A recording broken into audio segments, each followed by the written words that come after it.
Today we will be talking about Kinera Celes Soul. Kinera Celes recently বেশ ভালো কিছু IEMs তৈরি করেছে, যার মধ্যে বেশিরভাগই ছিল মেইনলি গেমারদেরকে টার্গেট করে। This time they really outdid themselves. কেন বলছি সেটা একটু পরেই দেখতে পাবেন। বক্সটা ওপেন করলেই প্রথমে আপনার চোখে পড়বে IEM গুলো। এর ঠিক নিচেই পাবেন একটা ক্যারিং কেস, যেটা সত্যি বলতে বেশ নাইস, আর এর ভিতরেই আপনার বাকি সব অ্যাক্সেসরিজ দেওয়া আছে। মনে আছে একটু আগেই যে বললাম যে দে রিয়েলি আউটডিড দেমসেলভস? এর মেইন কারণ হলো এর সাথে থাকা মেমস কেবলটা। এই কেবলটায় আপনি পাচ্ছেন 4টা আলাদা মোড। নর্মাল মোড, যেটাতে আপনি একটি নিউট্রাল সাউন্ড সিগনেচার পাচ্ছেন; ফুটস্টেপস মোড, যেটাতে ফুটস্টেপস সাউন্ড এনহ্যান্স করে; 7.1 মোড, যেটাতে আপনাকে মুভি হলের ফিল দিবে; and lastly base boost mode, যেটা বুঝতেই পারছেন কি মিন করে।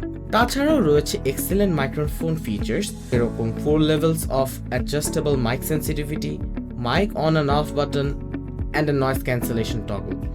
আর সত্যি বলতে IEMটার ডিজাইনটা দেখতেও কোয়াইট ডোপ। Celes Soul এর একটা ইনডেপথ রিভিউয়ের জন্য keep an I out on our page.